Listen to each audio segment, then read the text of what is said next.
As we log into the DI today, we're heading towards a very classic puzzle door game. What puzzle game, do you ask? None other than 15 Puzzle, the sliding puzzle door game, written by Dewey and Raymond Clements. 15 Puzzle is based off the classic handheld pocket sliding puzzle game that many of us had as a kid. They could have anything from numbers to cartoons or pictures, and even letters. I'm quite sure there's some very interesting words formed on one of these back in the day. But anyways, let's get back to the door game. You have 16 spots on a 4x4 grid with one piece missing.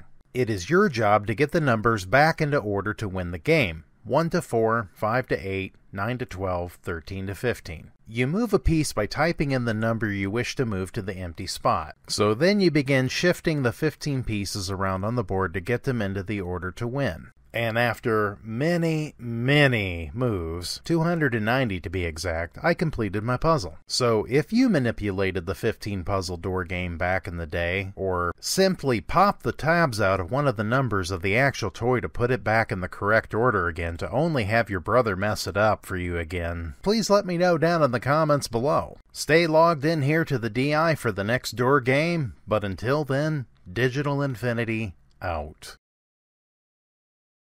Seriously though, did any of you pull apart the old toy and cheat? Only the comments will tell.